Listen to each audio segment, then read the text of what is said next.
Welcome back to Texas, the home of Tesla.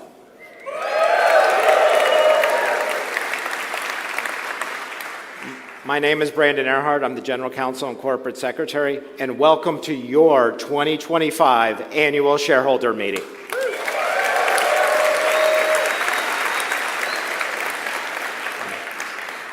Similar to last year, this meeting will have two parts. We'll go through the 14 ballot items, and the second part, Elon Musk. Today, we will discuss business outlook and may make other forward-looking statements. Such statements or predictions are based on current expectations. Actual events or results may differ materially due to a number of risks and uncertainties that are disclosed in our SEC filings. Such forward-looking statements represent our views as of today and should not be relied on thereafter. We make no obligation to update them after today. I would like to welcome members of the Tesla team here, members of PricewaterhouseCoopers, and members of our board. Before we get started, why don't we hear from Robin, our board chair.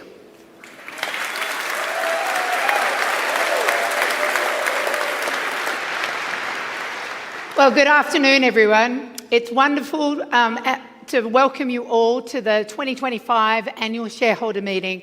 I apologise for my voice. I've been speaking to investors for the last couple of weeks, non-stop, I think. So we here at Tesla could not continue to do the impossible without you, our shareholders. Our ongoing engagement with you all makes what we do possible. And I'm thrilled at how many of you made your voices heard this year as we aspire to create more value than any other company in history. Yes.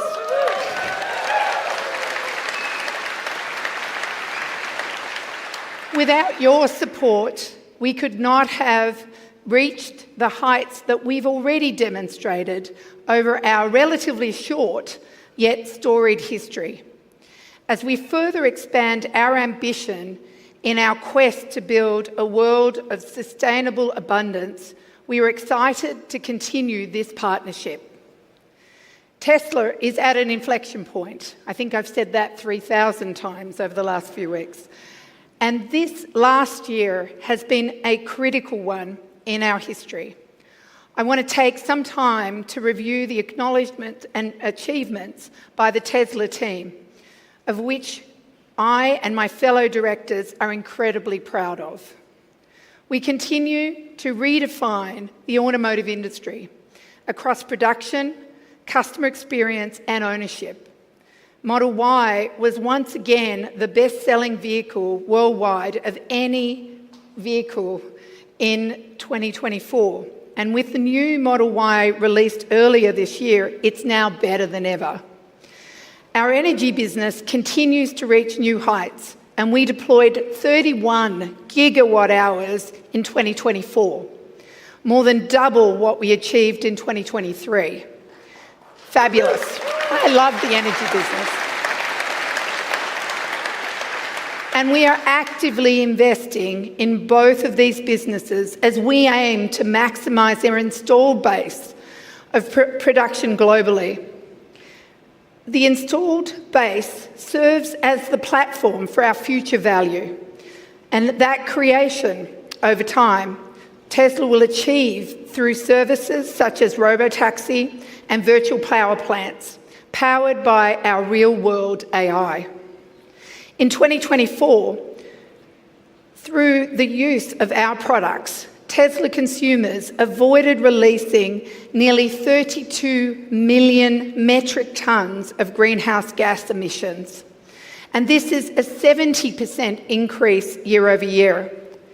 Our ability to avoid emissions will only accelerate from here as we displace larger volumes of fossil fuel-based alternatives and increase the utilisation of our products through AI.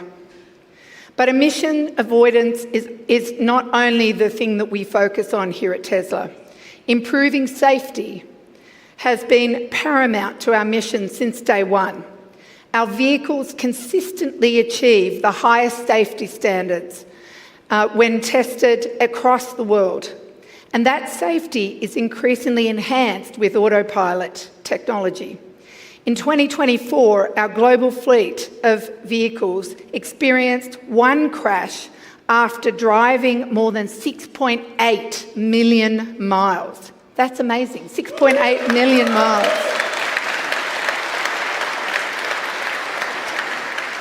And to put that in context, that is 10 times better or safer than the average driver in the US, 10 times better. And in 2024, and is nearly double the safety performance of our autopilot technology in 2018.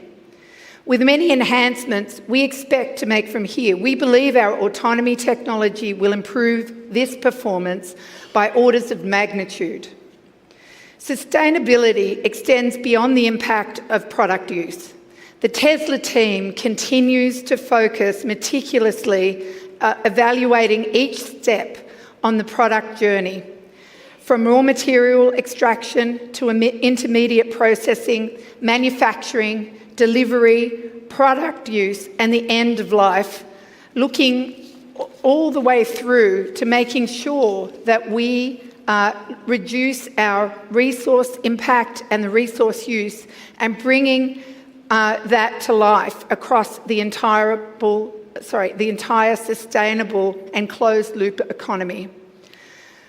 For more details on what we do each and every day, I encourage you all to read the Impact Report.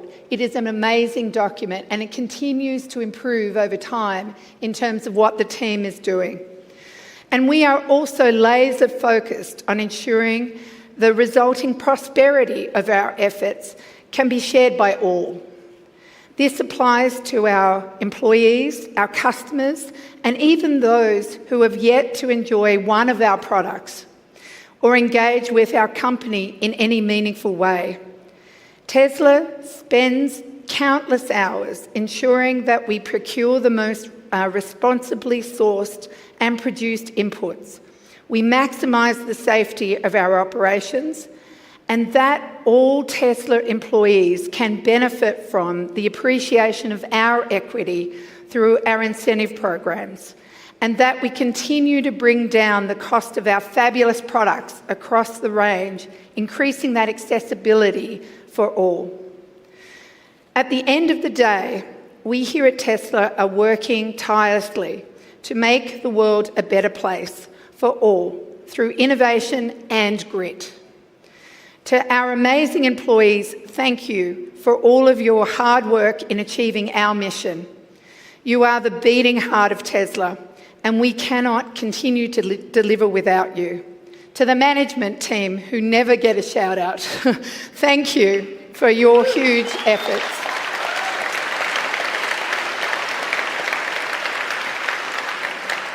To our shareholders, all of you in the room and on the webcast globally, once again, thank you for your support. Please know that we are listening to you and are here to represent your interests.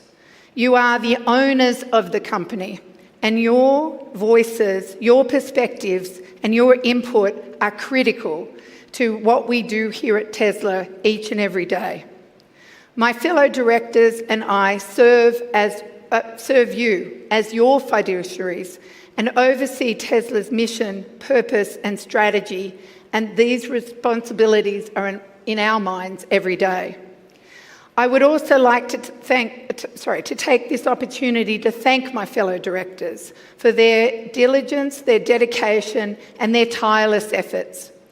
Changing the world for the better is always accompanied by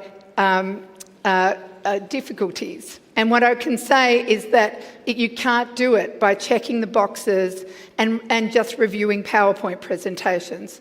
Thank you for rolling up your sleeves, each and every one of our directors, the hard work that you do, lending your unique talents and delivering to our shareholders. Thank you. Thank you.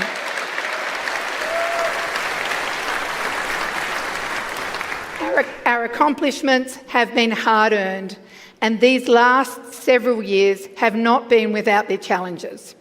We still have much to accomplish, and I believe that we have the right team, the right technologies, the right physical infrastructure to create a world that we've only just begun to imagine. The future is bright. Thank you. Now I'm going to hand it back to Brandon. Thank you very much. Thank you.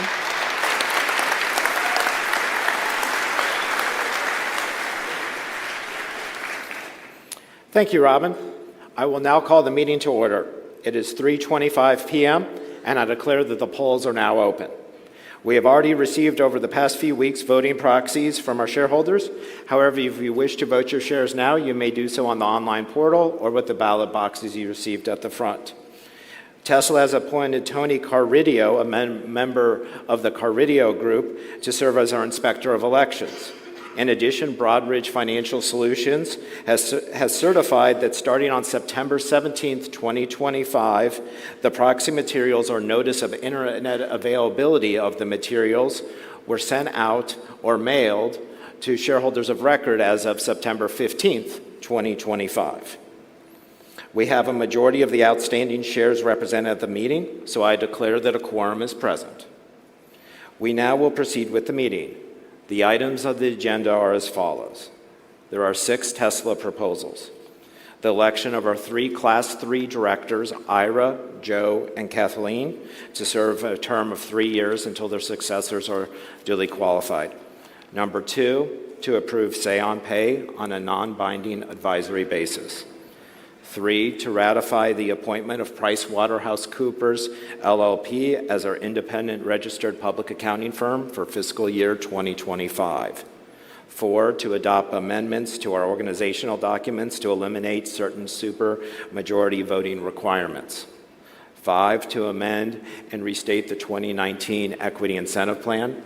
And number 6, the 2025 CEO Performance Plan to Elon Musk.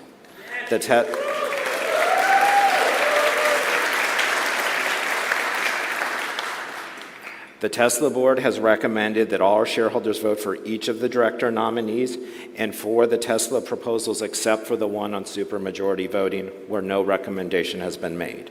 We also have 8 shareholder proposals that are described in our proxy statement. I'd like to remind the shareholders that Tesla's board has prepared a statement of opposition on each of them except for the one regarding XAI. Those statements are in our proxy. Now let's go through the shareholder proposals. The first one is an advisory vote regarding board authorization of investment in XAI. Our board has not made a recommendation on this. The shareholder proposal is proposed by Mr. Stephen Hawk, who I believe is here to present the proposal. Mr. Hawk?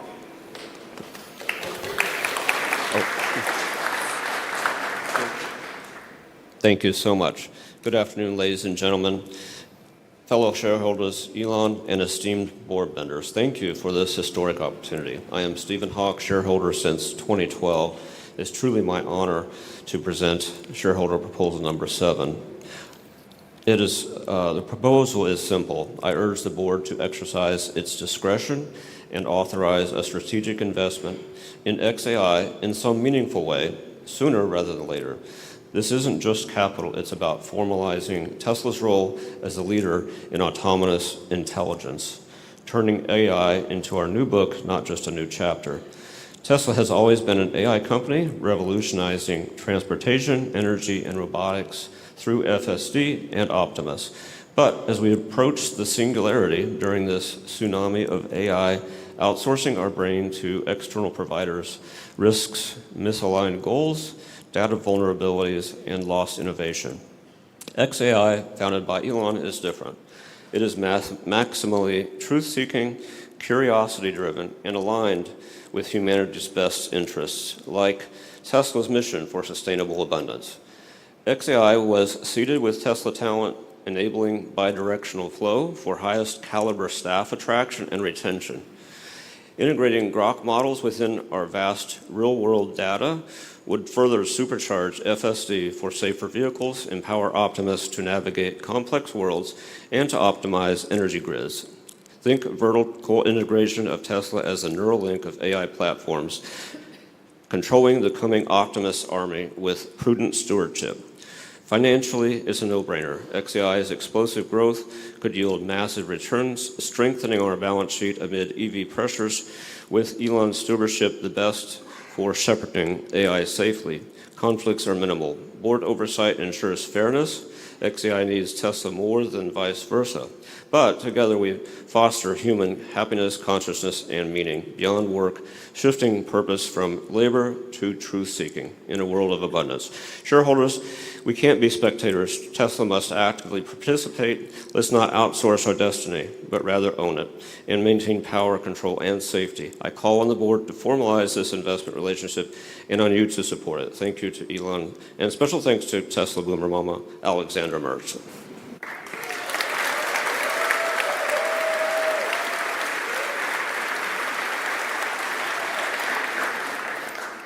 Thank you, Mr. Hawk. The second shareholder proposal is an advisory vote regarding adopting targets and reporting on certain sustainability metrics with our senior executive compensation plans. Our board has recommended that our shareholders vote against this proposal, as explained in our proxy. The shareholder proposal is proposed by Tulip Share Capital, LLC, whose representative, Mr. Akrouge, has prepared a pre-recorded message. Fellow shareholders, I am Antoine Argouge, CEO of the impact fund Tulip Share, speaking in support of Proposal 8. Our proposal asks Tesla's board to take a simple but meaningful step: link a portion of the executive compensation to measurable sustainability performance. Tesla's success has always been built on bold, measurable goals: production target, market cap milestone, and innovation. But as we enter a new era of scrutiny around climate, labor, and governance issues, it's time that part of those milestones also reflect how sustainable that success is achieved. Proposal 8 is not asking to replace all the financial goals. We're asking to strengthen them. Imagine if one or two tranches of the future compensation were tied to tangible outcomes such as reduction in carbon intensity per vehicle, verified improvement in worker safety, or supply chain transparency. These are metrics that protect long-term shareholder value, reduce legal and reputational risk, and ensure Tesla's leadership is rewarded not only for scale, but for sustainable impact. Tesla's mission is to accelerate the world's transition. Linking compensation to sustainability metrics ensure that this mission lives at the very core of the leadership decision-making. This is how Tesla can continue to lead, not just in innovation, but also in responsibility. We urge shareholders to vote for this proposal and support a compensation framework that drives both performance and purpose. Thank you. Thank you, Mr. Akrouge. As a reminder, the board's response is set forth in the proxy. Our third shareholder proposal is an advisory vote regarding an audit of certain labor practices. The board has recommended against that, as set forth in our proxy. The shareholder proposal is proposed by the National Center for Public Policy Research, whose representative, Stefan Padfield, has prepared a pre-recorded message. My name is Stefan Padfield, and I am the Executive Director of the Free Enterprise Project. The Free Enterprise Project is part of the National Center for Public Policy Research, which is the proponent of Proposal 9, requesting that Tesla conduct and report on a child labor audit. Let me begin by emphasizing that we are strong supporters of free enterprise, innovation, and shareholder value. We recognize Tesla's extraordinary contributions to the electric vehicle market. Our proposal is not anti-Tesla. It is pro-transparency and pro-shareholder. Proposal 9 asks for something very simple and reasonable: a verified accounting of whether and to what extent child labor is implicated in Tesla's supply chain. Tesla's opposition statement relies on policies, but policies are not the same as proof. A quote-unquote zero-tolerance policy is commendable, but without independent verification, it is only a promise, not evidence. The U.S. Department of Labor continues to list cobalt mining in the Democratic Republic of Congo among the sectors with the worst forms of child labor. A 2023 white paper on the financial and material impacts of child labor, authored by Hayes, identifies Tesla as a case study in the ongoing risks that cobalt and other mineral sourcing pose to automakers. And while Tesla's own 2024 impact report notes that the company invested more human and legal resources than ever before to combat forced and child labor, it provides no metrics showing whether those investments are working. Shareholders deserve data, not just assurances. We are asking Tesla to back its admirable words with verifiable results through a third-party audit or a transparent report. This is not just a moral question, it's a governance and risk management issue. Reputational, legal, and operational risks can directly affect shareholder value. So too can the risk that enthusiasm for electric vehicles undermines proper accounting of the often hidden cost that child labor may be embedded deep in EV supply chains. If Tesla is truly the industry leader it claims to be, it should also lead in transparency. We all know that proxy vote counts can be distorted by a plethora of conflicts of interest. Accordingly, we urge Tesla's board to see this proposal not as an attack, but as an opportunity to properly account for the costs and benefits of Tesla's mission, regardless of the final vote. If you have not done so already, please vote for Proposal 9. Thank you. Thank you, Mr. Padfield. As a reminder, the board's response is set forth in the proxy. Our fourth shareholder proposal is a vote to amend the bylaws to repeal a derivative suit ownership threshold. Our board has recommended against, as set forth in the proxy. The shareholder proposal is proposed by the Comptroller of the State of New York as the lead filer, whose representative, Thomas D. Napoli, has proposed a pre-recorded message. This is Thomas DiNapoli, New York State Comptroller. As trustee of the New York State Common Retirement Fund, owner of more than 3.3 million shares, we urge shareholders of Tesla to vote for Proposal 10 to amend the bylaws to repeal the 3% derivative suit ownership threshold. We filed a proposal, along with New York City Comptroller Brad Lander, to restore one of the most fundamental investor rights, the right of shareholders to hold directors and officers legally accountable when they breach their fiduciary duties. When Tesla asked investors last year to approve its move from Delaware to Texas, the board assured us that shareholder protections were similar in both states. Yet within months, Tesla's board engaged in a bait-and-switch scheme and immediately turned its back on its investors by amending its bylaws to reduce shareholder rights as soon as Texas offered an opportunity to do so. The new bylaw allowed Tesla to block nearly every investor from bringing a derivative suit unless they hold 3% of the company's stock, currently about $30 billion in Tesla shares. That threshold leaves only Elon Musk and a handful of giant Wall Street funds with any legal standing to act on their own. It effectively makes the board immune from accountability. Tesla claims this rule is meant to discourage frivolous lawsuits, but courts already have tools to dismiss meritless cases. This bylaw doesn't stop abuse, it stops proper oversight. And it tells shareholders that the board no longer wants to be answerable to them. Our proposal simply seeks to repeal that bylaw and restore accountability. It ensures that if directors violate their duties, all investors still have a path to protect the company's long-term value. Unfortunately, this attack on shareholder rights is part of a larger pattern at Tesla. We see a board that lacks true independence. The board has allowed our CEO to divide his attention among multiple outside ventures and then offered a pay proposal that could hand him a $1 trillion windfall and even more unchecked power. These are not isolated issues. They all stem from the same problem, a board that refuses to act as an independent check on management. Tesla has changed the world through innovation, but no company, no matter how visionary, can thrive without accountability. Strong governance protects investors and strengthens companies over time. I urge all shareholders to send a clear message that accountability, independence, and respect for shareholders are essential to Tesla's future success. Thank you for your time and consideration. Yeah, thank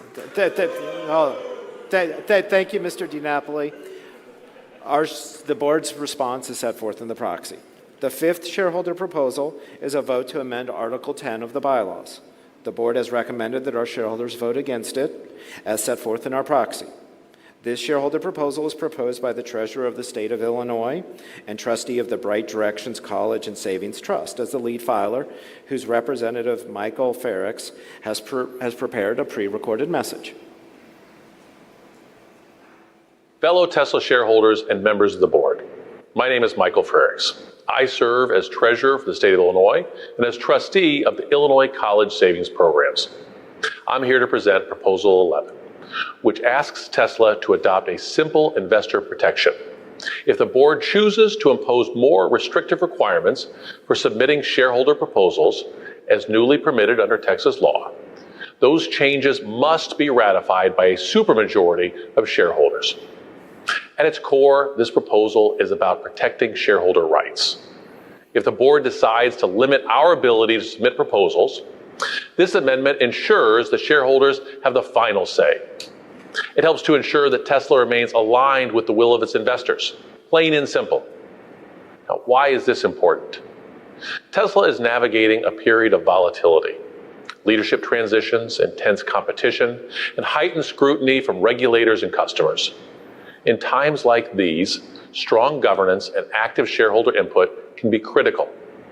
They serve as competitive advantages that position Tesla to lead, not just react. This proposal seeks to implement a reasonable safeguard that would reinforce accountability and build trust. The board itself has emphasized the importance of investor feedback. In the proxy statement, Chair Robin Denholm and Director Kathleen Wilson-Thompson wrote, "We are in Texas because it provides a more predictable governance framework that allows us to hear from you, the people who know Tesla best." If the board actively seeks to hear from shareholders, it's hard to reconcile that position with their opposition to this proposal. To reiterate what's at stake, Texas law now allows shareholder submission thresholds higher than SEC standards, requiring shareholders or groups to hold 3% of voting shares or $1 million in stock to submit a proposal. Compare that to current SEC rules, which allow a shareholder to have holdings as low as $2,000 to $25,000, depending on how long the shareholder has held the stock. If the board chooses to adopt the Texas thresholds, they risk silencing investors who could drive meaningful governance improvements, as well as narrowing the pipeline of ideas. Note that this proposal does not limit the board's direction to evaluate governance options. It simply ensures that if the board adopts the Texas shareholder submission thresholds, a supermajority of shareholders must ratify that decision. That's fair. It's reasonable and fully aligned with the board's stated commitment to its investors. Again, I encourage my fellow investors to vote for Proposal 11 as a clear step towards protecting our rights as shareholders. Thank you. Thank you, Mr. Ferrix. As a reminder, the board's response is set forth in the proxy. The sixth shareholder proposal is an advisory vote to elect each director annually. Our board has recommended against, as set forth for the reasons in the proxy. This shareholder proposal is proposed by James McRitchie, who has prepared a pre-recorded message. Thank you, shareholders. We've presented this proposal before, 2021 and 2024. It won a majority both times, even with board opposition. But Tesla requires a supermajority of shares outstanding, so those majorities weren't enough. Today we ask again, join the 90% of S&P 500 companies that elect all directors annually. Declassification means accountability every year, not every 3 years. Most institutional investors support this reform. It's the retail votes we need here today. A Delaware court recently found 3 major governance failures at Tesla. The board wasn't independent, the disclosures to shareholders on its pay plan were misleading, and the board failed to negotiate properly on our behalf. Declassifying the board is part of the cure. It ensures shareholders can hold directors accountable each year or nominate qualified replacements when needed. Matt Moscardi of Free Float Media calls this one of the most important votes of the year because it could shift Tesla's board from a friends and family plan to independent professionals with the skills necessary for Tesla's next chapter. We're also endorsed by Nell Minow, co-founder of Value Edge Advisors, and ISS, one of the most respected proxy advisors. John Chevedden's related proposal, number 13, calls for simple majority voting. We'll need that reform too for this proposal to succeed. Tesla's Musk premium, once a source of strength, is fading, along with his global reputation. Remember, Tesla is his only publicly traded company. It's the liquid piggy bank that fuels his other ventures. Yes, Elon Musk is brilliant, but no company should depend on a single personality. Either he stays long enough to keep using your capital elsewhere, or he moves on when the tap runs dry. Either way, shareholders must prepare for Tesla's future, a democratic, professional company led by a capable, independent board.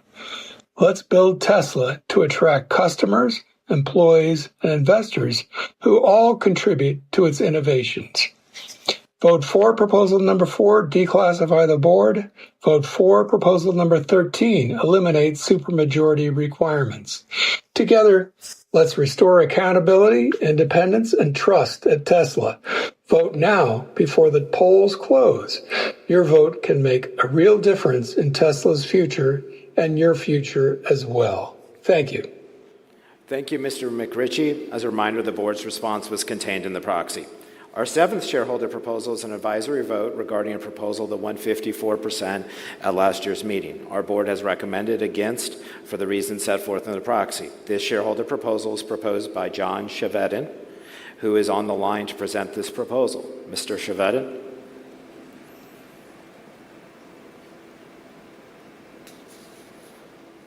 Hello, this is John Chevedden. Proposal 13.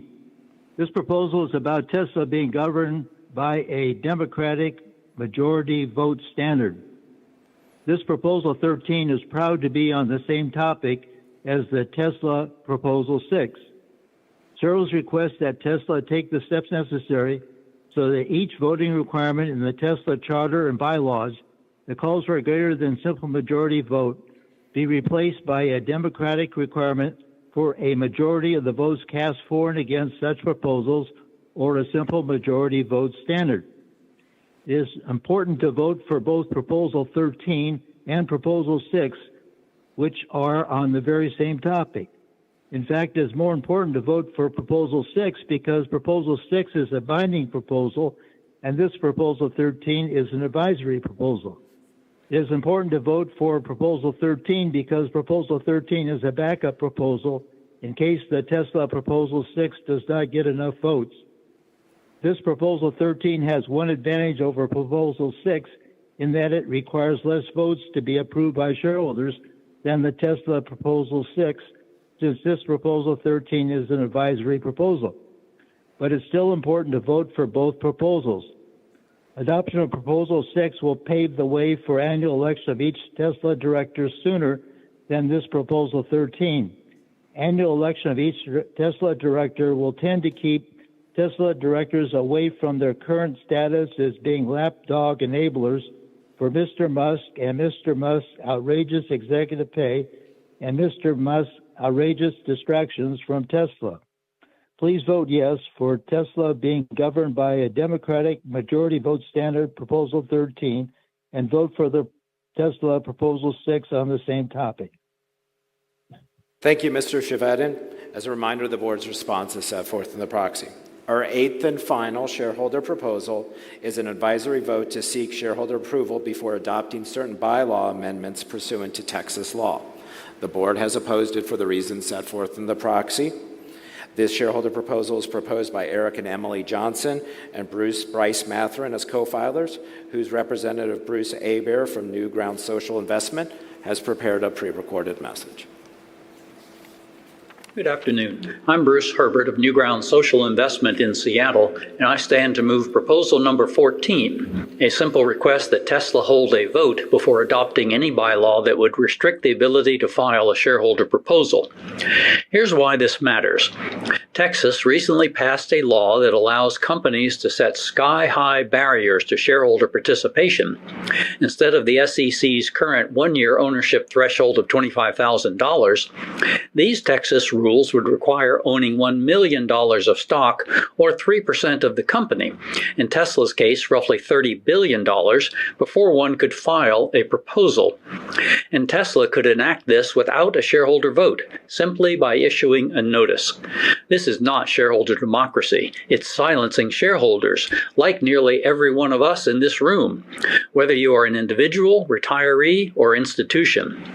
The backers of such thresholds presume you must be ultra-rich in order to have a good idea, which on its face is a baseless and undemocratic proposition. The shareholder proposal process serves both Tesla and the capital markets. This is because stockholders frequently spot emerging risks long before they hit the headlines, whether in the form of labor relations, climate impacts, or failures in governance. Shareholders provide an efficient, early warning system that helps companies to stay ahead of the curve. We are a low-cost, high-value cornerstone that keeps companies and capital markets healthy. In closing, corporate democracy is not a nuisance. It's an important safeguard. It's how shareholders ensure accountability and informed long-term value creation. The idea here is quite simple. Before limiting shareholder rights, put it to a shareholder vote. Therefore, to keep Tesla engaged, accountable, and forward-looking, please vote for proposal number 14. Thank you. Thank you, Mr. Hebert. As a reminder, the board's response is set forth in the proxy. Please note now is your final opportunity to submit any votes for them to be counted. I declare that the polls are now closed. Based on the proxies that we have received and the votes submitted at the meeting, I'd like to announce these results on a preliminary basis. With respect to the shareholder proposals, items 8 through 14, our shareholders have supported the recommendations on the Tesla board on all of them, other than Proposal 12.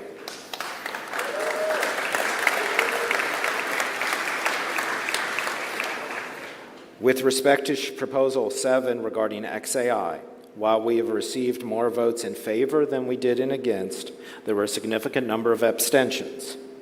Since this is an advisory vote, the board will examine the next steps in light of this level of shareholder support. Now, moving on to the Tesla proposals. First, on the proposal to adopt amendments to our organizational documents to eliminate certain supermajority voting requirements, our shareholders have not approved. Second, on the Say on Pay advisory vote, our shareholders have approved. Third, on the ratification of the appointment of PricewaterhouseCoopers as our Tesla's independent registered public accounting firm for the 2025 fiscal year, shareholders have approved. Fourth, on the election of our 3 Class 3 directors, Ira, Joe, and Kathleen, our shareholders have re-elected them.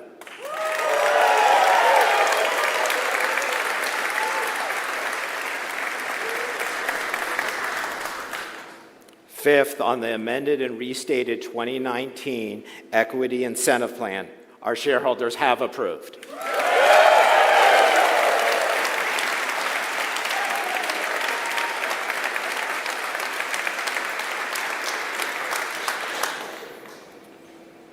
Sixth and finally, on the 2025 CEO Performance Award to our founder and CEO Elon Musk, with over 75% voting in favor, approved.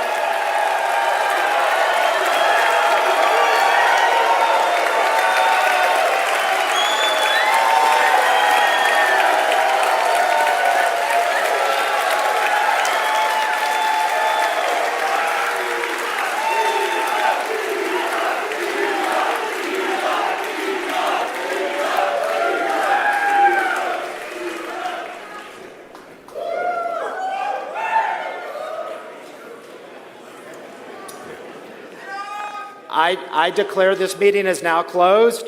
Elon Musk.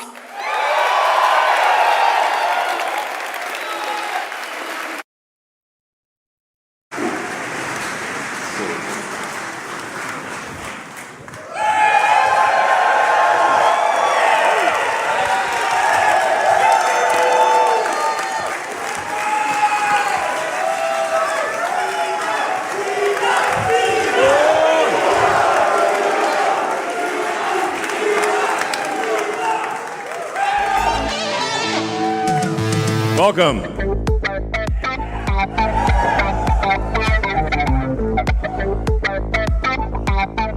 So, what we're going to.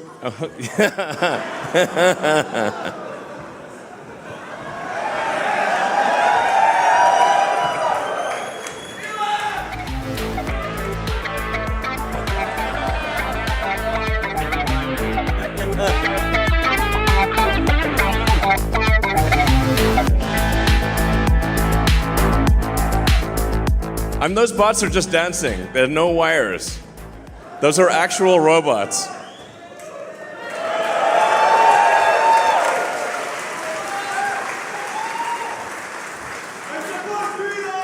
Thanks, guys. First of all, I'd like to just give a heartfelt thanks to everyone who supported the shareholder votes. I super appreciate it. Thank you, everyone. I'd like to thank the Tesla board for their immense support. We have a fantastic board, fantastic group of shareholders. Thank you all. And what we're about to embark upon is not merely a new chapter of the future of Tesla, but a whole new book. And I'm going to talk about that. So this really is going to be quite the story. Optimus is a fundamental part of that.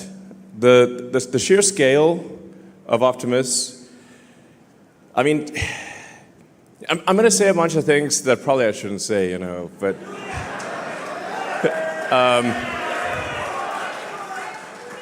but that's what keeps it interesting. I mean, have you watched any other annual shareholder meeting? I mean, honestly, it's like, if you need to go to sleep, sure. But other shareholder meetings are like snooze fests. But ours are bangers. Look at this. This is sick.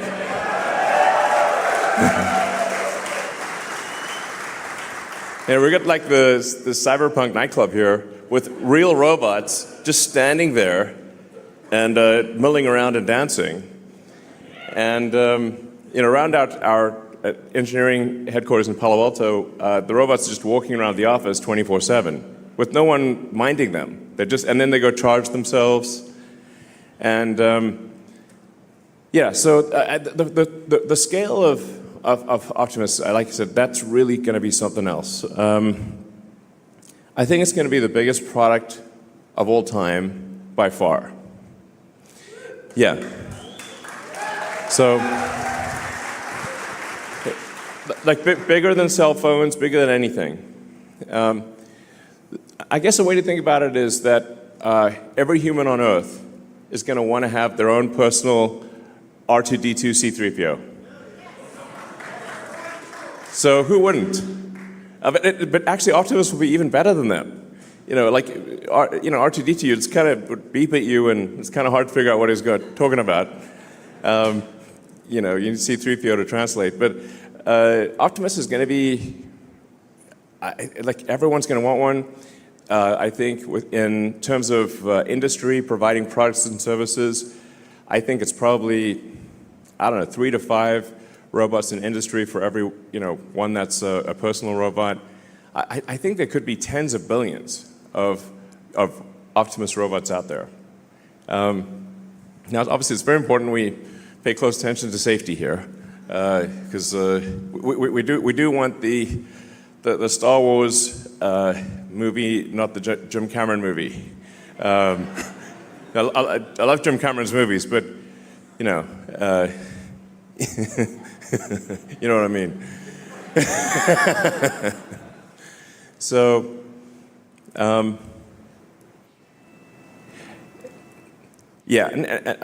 So we're going to launch on the fastest production ramp of any product, of any large complex manufactured product ever. And starting with building a 1 million unit production line in Fremont. That's line one. And then a 10 million unit per year production line here on the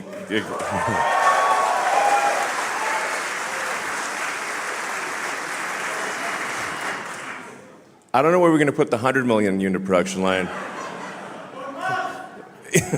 Maybe on Mars, I don't know. But I think it's going to literally get to 100 million a year, maybe even 1 billion a year. People often talk about like eliminating poverty, giving everyone amazing medical care. Well, there's actually only one way to do that, and that's with the Optimus robot. With humanoid robots, you can actually give everyone amazing medical care. In terms of Optimus will be more precise. Optimus will ultimately be better than the best human surgeon, with a level of precision that isn't possible, that is beyond human. So I think that's a pretty wild concept to say, okay, if people have always talked about eliminating poverty, but actually Optimus will actually eliminate poverty. Optimus will actually give people incredible medical care.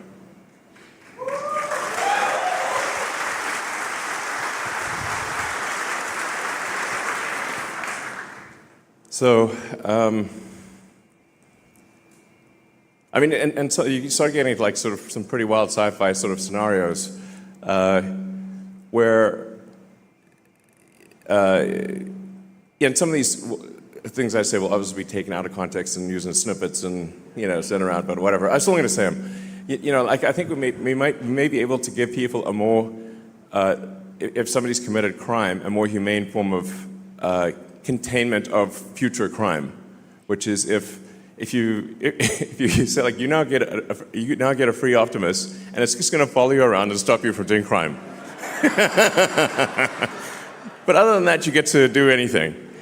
It's just going to stop you from committing crime. That's really it. You don't have to put people in like prisons and stuff. I think it's pretty wild to think of the various of all the possibilities, but I think it's clearly the future. My book recommendation for maybe the best, mostly utopian sci-fi future are the Ian Banks books, the culture books. So if you're curious, like what do I think the future is probably like? I think it's probably a bit like that. Asimov to some degree, but I think it's, and Heinlein, but Ian Banks, if you're like saying, what does Elon think the future probably will be like for AI and robots, it's kind of Banksian.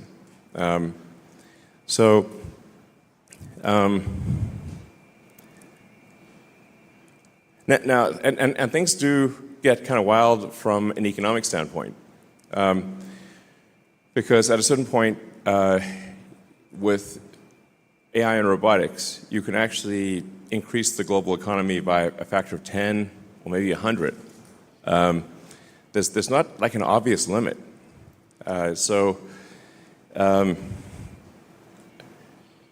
Like Optimus is kind of like an infinite money glitch. And maybe there won't even be money in the future.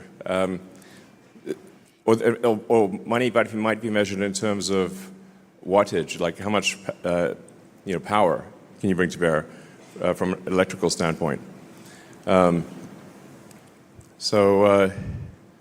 guess what I'm saying is hang on to your Tesla stock. Yeah.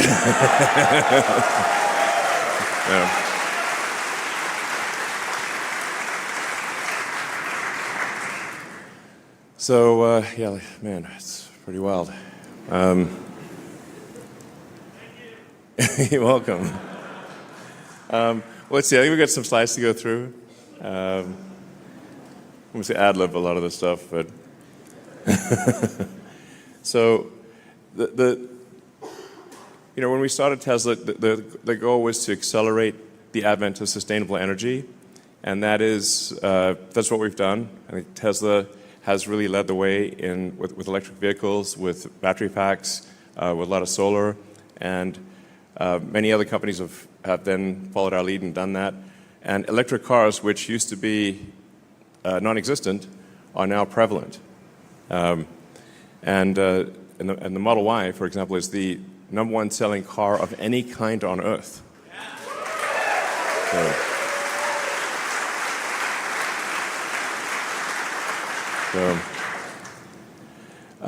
But obviously now with AI and robotics, we need to update our mission. And our mission, I think it's good. It's a great mission, which is to achieve sustainable abundance. Which is, it's like, because I often ask people, like, what is the future that you want? What's the best future you can imagine? Because we want to try to make that future, like make the best future you can imagine.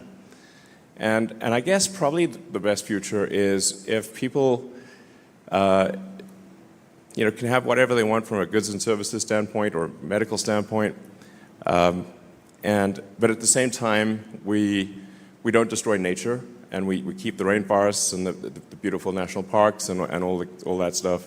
And so that's what I mean by sustainable abundance. Is that people, can have whatever they want, have all their needs met, but we still keep all of the natural beauty that we want. Okay.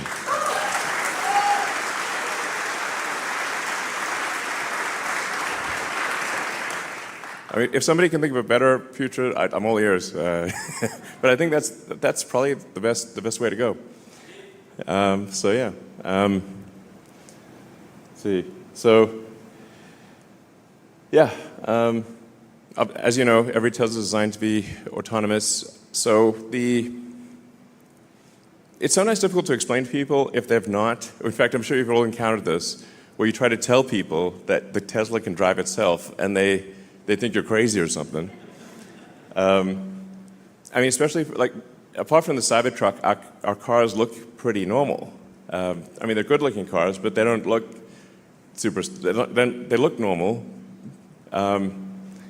But I guess it's kind of like having a cat, and the cat's just sitting. Let's say you've got a cat and it's like just sitting there on the couch, and you try to tell people that the cat can actually it's actually Puss in Boots, and it can actually put on boots and a hat and swashbuckle and sing and dance, and people are like, no way, man, that's a cat. Until the cat does all those things. And you're like, damn, what the? We've got, millions of Tesla cars out there that are kind of like Puss in Boots. They're intelligent, but people don't know that they're intelligent. They look like normal cars, but actually they're super smart and can drive themselves. So I think that's probably the single biggest thing we need to do is to educate potential customers that you can either have a cat that's like a normal cat, or you can have Puss in Boots, and Puss in Boots is very cool.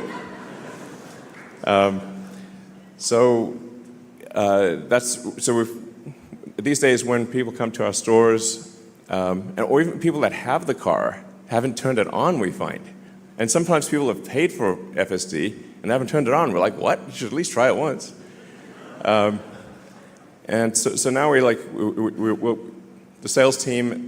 The service team will actually sit with customers and say, look, let us show you how it works and how easy it is. And then once they've tried it for even just a few days, they can't live without it. And now with version 14, we're actually getting to the point where we almost feel comfortable allowing people to text and drive, which is kind of the killer app. Because that's really what people want to do. And do.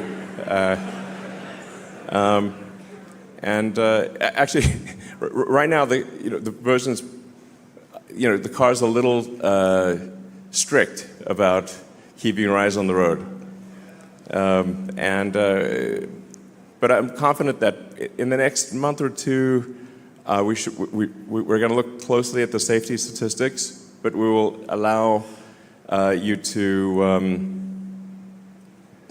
text and drive, essentially.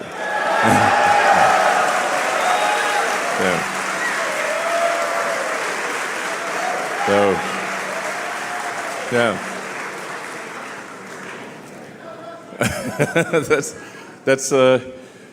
It's certainly been the current situation, which often people will actually turn off FSD to text, then turn it back on, which is less safe.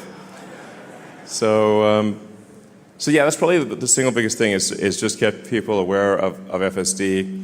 And then obviously we need to get it approved in Europe. So we certainly appreciate the support of our customers in Europe pushing the regulators to approve FSD, because you can't even get even just normal supervised FSD is not allowed in Europe currently, which doesn't make any sense. And I've had these like crazy conversations with the regulators that seem like a Franz Kafka novel, where I'm like, well, look, we have billions of kilometers of data that shows that FSD increases safety. And they're like, well, we have to have all these committee meetings. I'm like, yeah, but people's lives are at stake here. So definitely a pressure from our customers in Europe to push the regulators to approve would be appreciated. And then we have partial approval in China, and we hopefully we'll have full approval in China around February or March or so. That's what they've told us.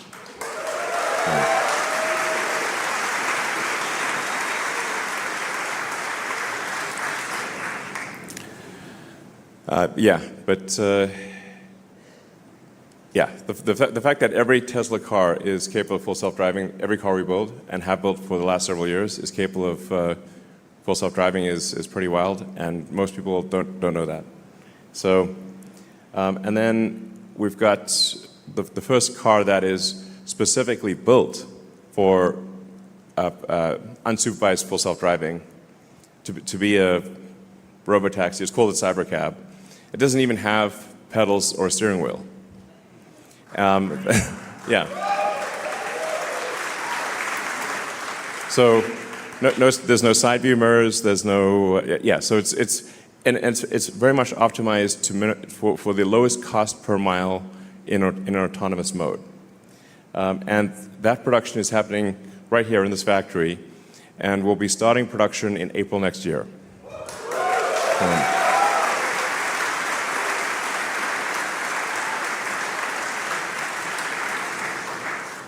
So the way that Cybercab is designed is it's designed obviously for a purely autonomous world, but also the manufacturing system is unlike any other car.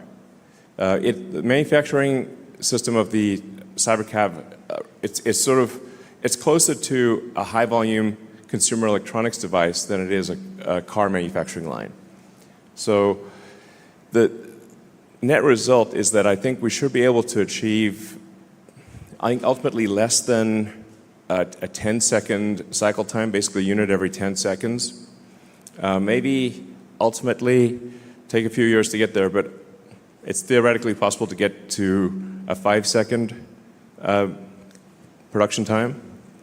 And so what that would mean is you could get on a line that would normally produce, say, 500,000 cars a year at a 1-minute cycle time, like Model Y, this would be maybe as much as 2 or 3 million. Maybe ultimately, it's theoretically possible to achieve a 5 million unit production line if you can get to the 5-second cycle time. So.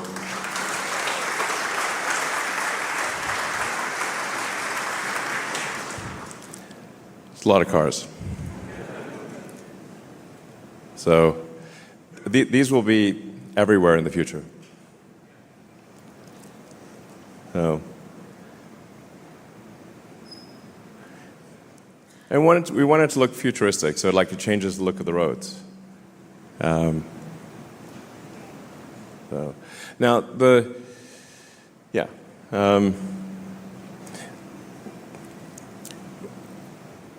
ingredients, when you look at what Optimus what's required to make Optimus and the various ingredients, what do you need to do to do high volume humanoid robot production? I think it's worth considering that really the cars we make are already robots, but they're four-wheeled robots. So Tesla is already the biggest robot manufacturer in the world because every car we make is a robot. And when you break it down to the fundamental elements, you've got batteries, power electronics, motors, gearboxes. You've got connectivity. You've got a vision-based AI. Hi, Optimus. All the various pieces that you need for a humanoid robot. You need the AI chip. You need the AI software. You need to be able to manage a large fleet.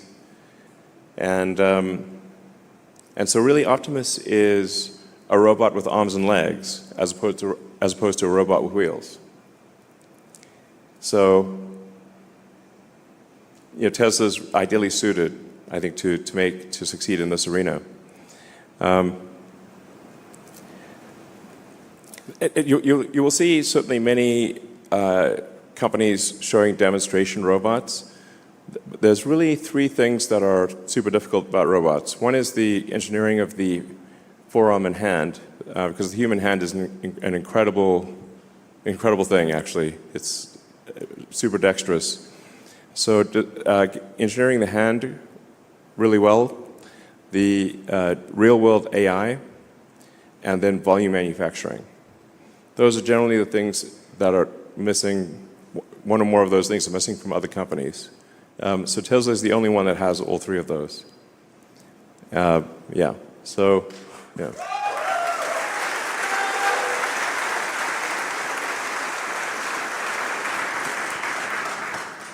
this is the Optimus kind of initial, it's kind of the prototype production line. The high volume production line will be very automated, obviously, but this is really the production line that we use to make the prototypes. So you can get a sort of rough sense for what it takes to build the robot.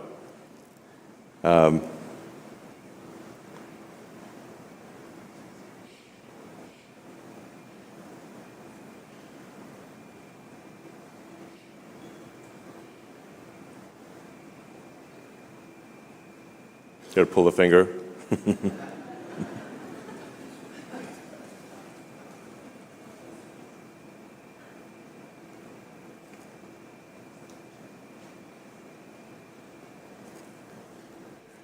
And then, as I've said before, I think once we reach about 1 million units per year of sustained production or in excess of that, I think probably the cost of production is around $20,000 in current year dollars.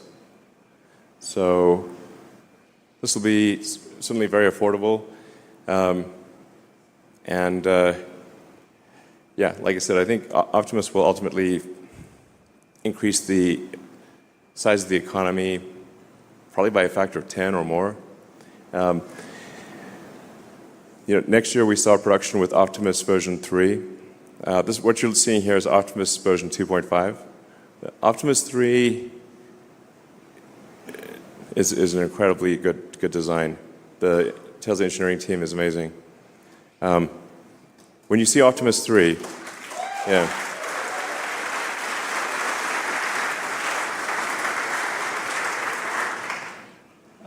it will seem as though that there's someone like a person in a robot outfit, which is how we started with Optimus.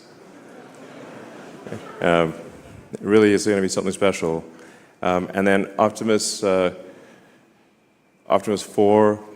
that hopefully starts production in 27, and then Optimus 5 in 28. So it's kind of like an annual release cycle with significant improvements with each one and gigantic increases in the scale of production.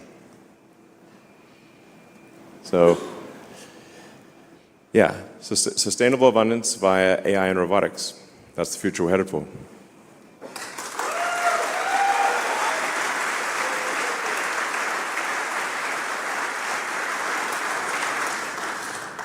And as I think most people here know, the safety statistics show that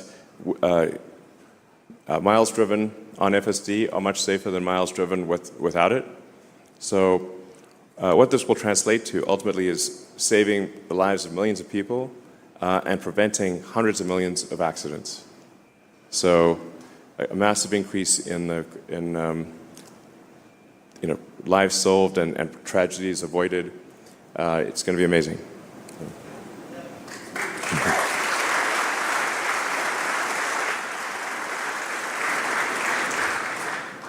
And how many people here have tried 14.1?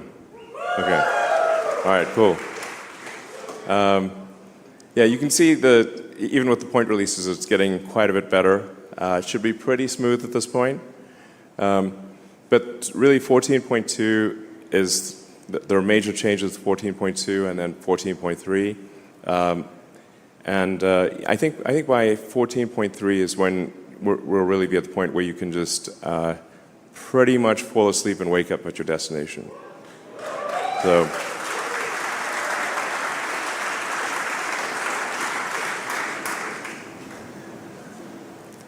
And then I've been putting a lot of time into the new Tesla chip design because in order to have a functional robot, you have to have a great AI chip. And it needs to be an inexpensive chip, and it needs to be very power efficient. So we believe the AI5 chip will be probably about a third of the power of, say, something like a Blackwell, an NVIDIA Blackwell, which is a great chip, for roughly comparable performance, and much less than 10% of the cost. So.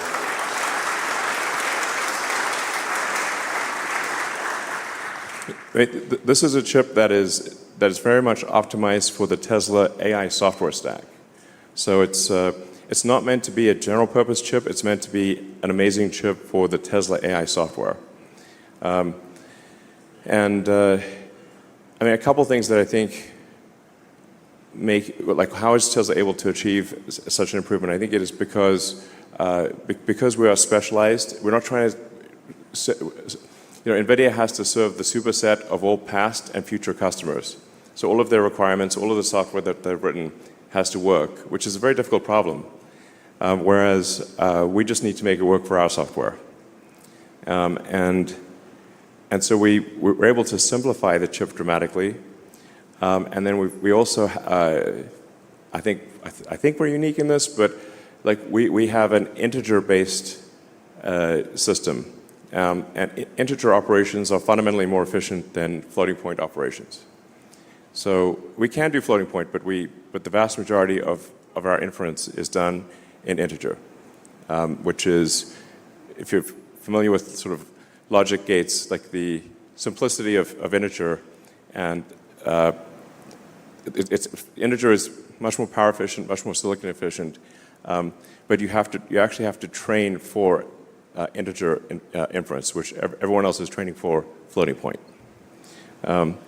That's kind of like a niche technical detail, but it's actually very important. So yeah, this is going to be a great chip. So this chip will be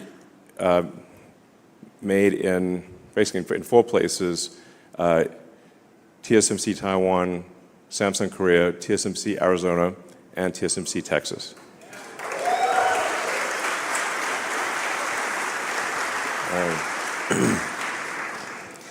And we already know what improvements to make for AI6. So I'm hopeful that we can, within less than a year of AI5 starting production, we can actually transition in the same fab to AI6 and double all of the performance metrics. So I'm super hardcore on chips right now, as you may be able to tell. I have chips on the brain. I dream about chips, literally. I can draw at least the broad brushstroke physical design of the AI5 chip by heart at this point.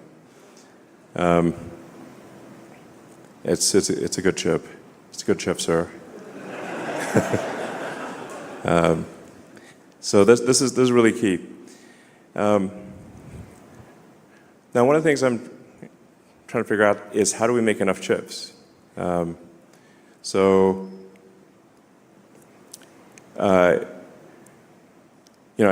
have a lot of respect for the Tesla partners, TSMC and Samsung. Maybe we'll do something with Intel. We haven't signed any deal, but it's probably worth having discussions with Intel. But even when we extrapolate the best case scenario for chip production from our suppliers, it's still not enough. So I think we may have to do a Tesla terafab. So it's like Giga, but way bigger. I can't see any other way to get to the volume of chips that we're looking for. So I think we're probably going to have to build a gigantic chip fab.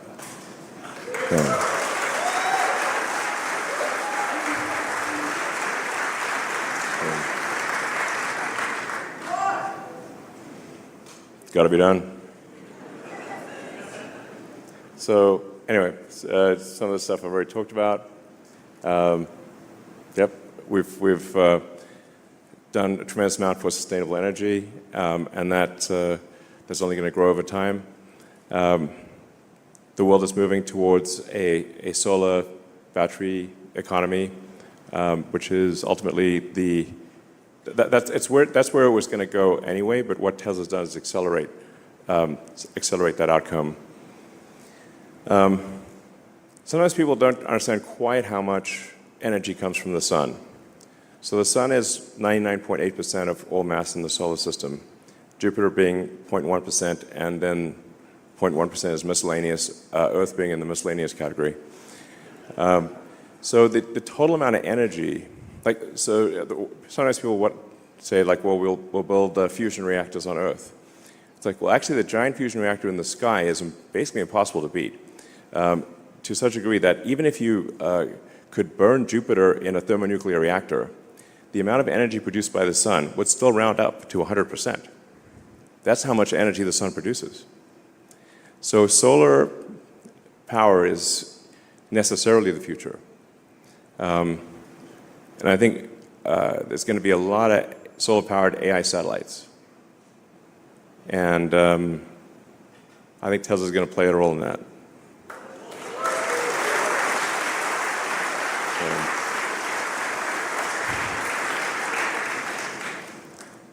We've obviously refreshed the product line, so S3XY. If people haven't tried the Model S, 3X or Y, or the Cybertruck, I recommend at least getting a test drive or a test ride, as the case may be. Try out the full self-driving, and I think you'll be blown away. To those who do not, if you might be listening and don't have a Tesla, you should try one.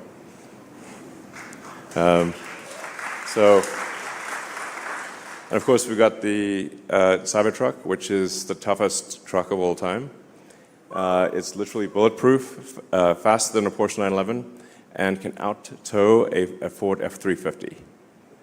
So it's a great car, great truck.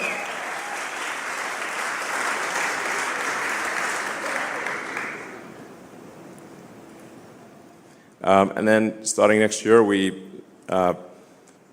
manufacture the Tesla Semi. So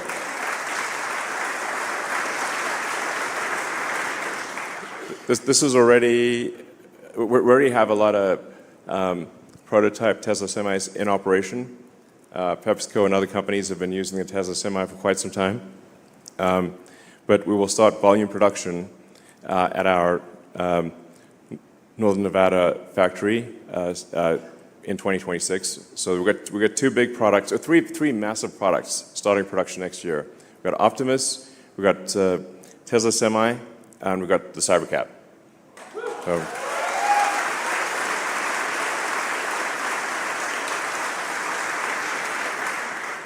and then battery packs.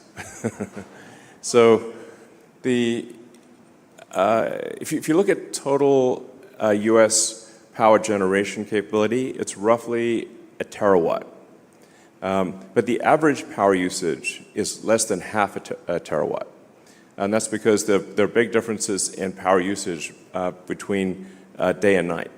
So the daily and seasonal variations in power consumption mean that the United States, and really every country, is only producing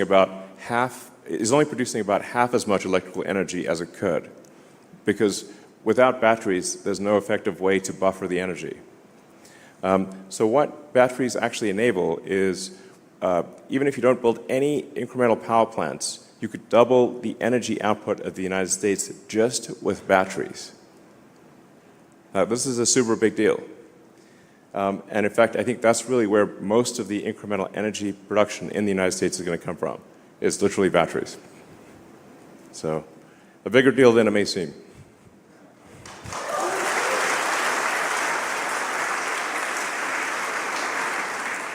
And then we keep improving the battery design, so the Mega Block, which makes it really easy to deploy battery, utility scale batteries. So we've just simplified and brought more of the components to be internal to the batteries, so you can just show up and drop off a battery and it works. And then hopefully over time we will actually add more and more of the power electronics so that Megapack will actually be able to output up to 35 kilovolts directly. So you won't need a substation, is what I'm saying. You can just literally drop it off, kind of like the way that a power wall, you just connect it to the house, the utility wires go on one side and the other side goes to the house mains, and that's it. So we want to get Megapack to the point where you just literally take the utility wires and you plug them in, and it just works. So.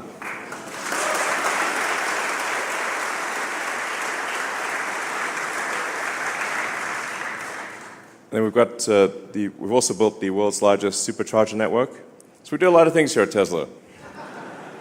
That's the biggest supercharger network in the world by far. And ultimately, you'll be able to go anywhere on Earth using a Tesla supercharger. And it's pretty close to anywhere on Earth, but it's going to be ultimately just anywhere. It'll just work anywhere. So the supercharger team has done great work expanding that and improving the efficiency of the supercharger network. And in North America, they did such a good job that the other car companies basically said, well, they'll just use the Tesla supercharger network. I'm like, okay, sounds good to us.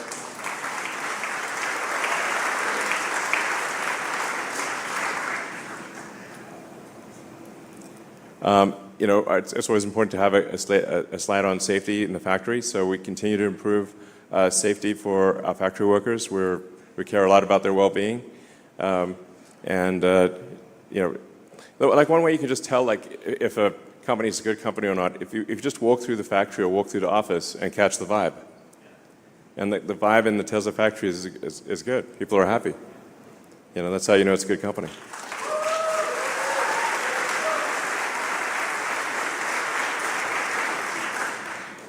We've also put a lot of investment into raw materials. So we've built in South Texas and Corpus Christi the biggest lithium refinery outside of China, I believe. So it's starting off with 50 gigawatt hours of lithium, and we'll expand from there. So this is a very, very important to have, in a worst case scenario, that we have the ingredients necessary to make a battery. Very important. And then we've got here on this site the cathode factory, which is just the sort of giant building about a half mile that way. And we're just making sure that we, from a supply chain standpoint, are resilient against any potential geopolitical challenges.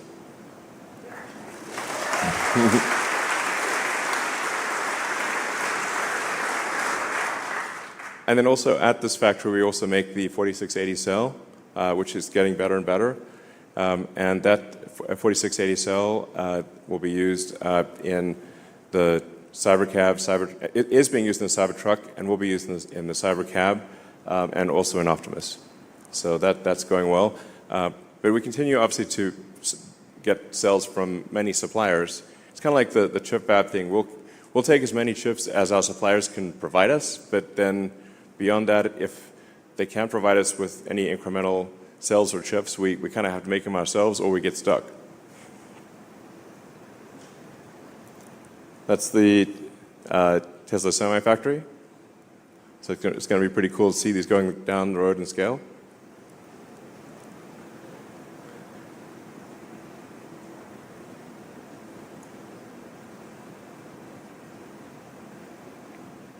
Yeah, so that's the basic plan. Sustainable abundance for all.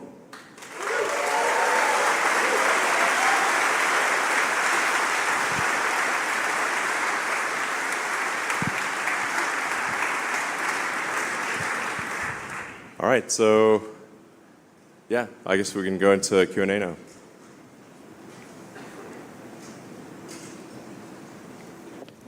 Maybe at the next annual shareholder meeting, we'll have Optimus take some of the questions.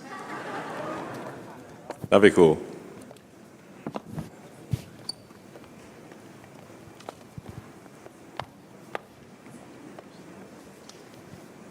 So, let's see. Alexander, well, thank you for your help, by the way.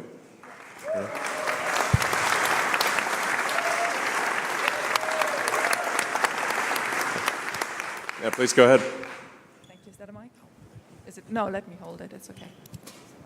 Well, what a year's been, right? I mean, just a year ago, President Trump got elected on the same day.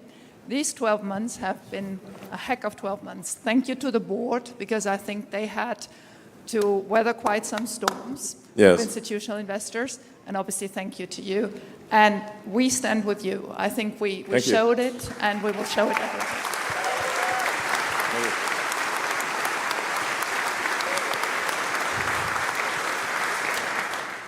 So we would like to express a wish, please.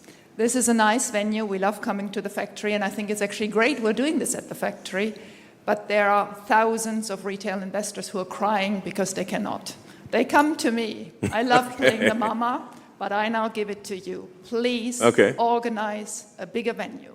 We're bigger than Berkshire, and we will do better than Berkshire. Okay, sure. And we can pay to make it happen. Yeah. Actually, Tesla will be way, way, way bigger than Berkshire long term. It's going to be kind of nutty. All right, we'll do the next one. Maybe we'll do it in the, maybe the downtown arena or the soccer stadium or something like that. And get your security checked. We want to make sure that you're safe. What if I just bob and weave? But, we want a party, and if you can bring the other Elon companies there as well, investors would really appreciate it. All right, sounds good. So thank you very much for listening to us. All right.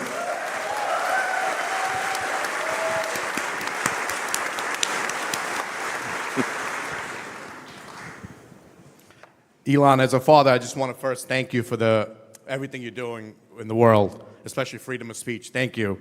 And one question.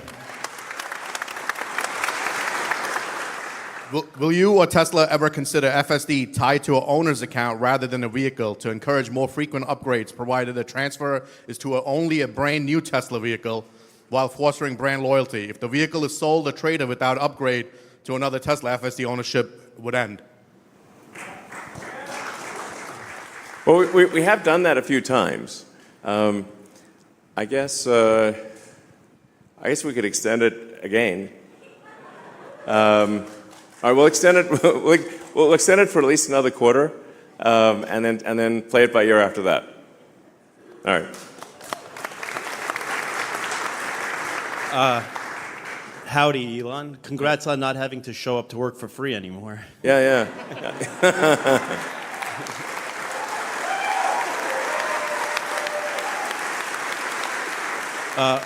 We now have over a $40 billion war chest. We're cash flow positive and will remain that. We know how you feel about fiat already. Is it time to take a look at Bitcoin? What's your belief on that? Also, you've hinted towards that there's a wheelchair accessible model in the works. Were you Yes. referring to the Robovin? And if so, can we please speed up production to help the least fortunate?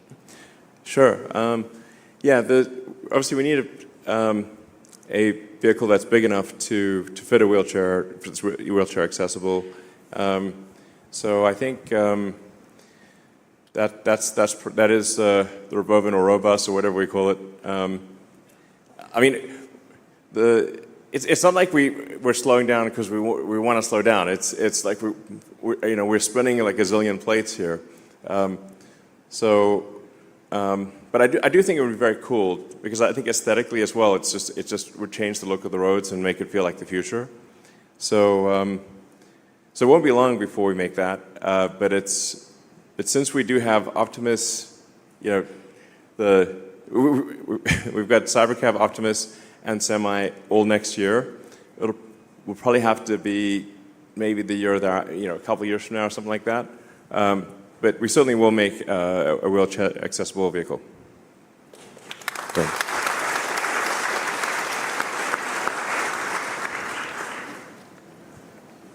Hi, Satoshi. I was privileged enough to attend the Investor Day, and you also talked about the factory being a product.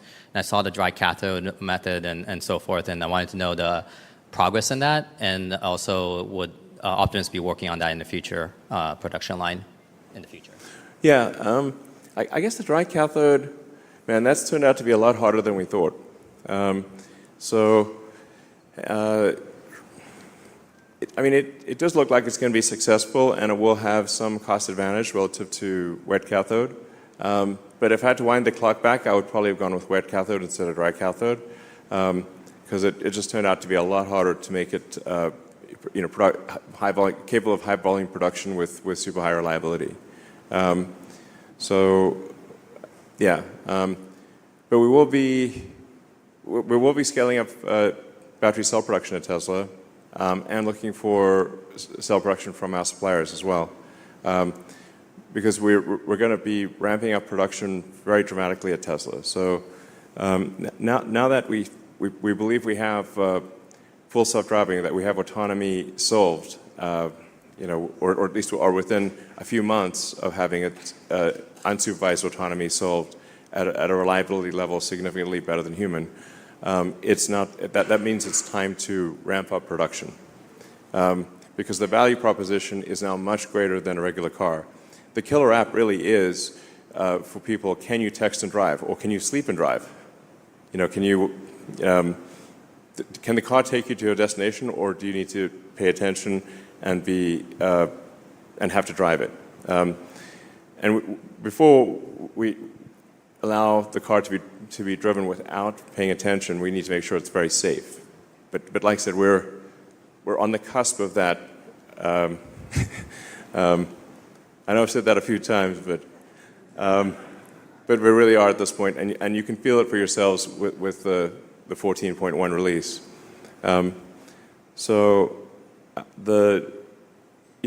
What we're going to push to expand vehicle production as fast as we possibly can.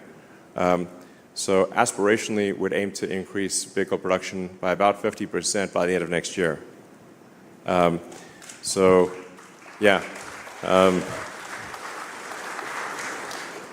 it's very hard to increase production, but that's roughly, I don't know, maybe we get to, like, I'm just guessing, at an exit rate by the end of next year of around 2.6, 2.7 million vehicles annualized production, and then aim to get to maybe 4 million by the annualized rate by the end of 27, and then maybe 5 million by the end of 28. Those are our aspirational goals. So this is a gigantic increase in output, which means that the entire supply chain has to move in unison with that increase in volume. The nature of producing a large complex product is that it moves as fast as the least lucky, dumbest element in the entire system, and there's 10,000 plus. items. But this, like I said, this really is it's not just a new chapter for Tesla, it's a new book. And that new book is massively increasing vehicle production and ramping up Optimus production faster than anything's ever been ramped up before in history. So.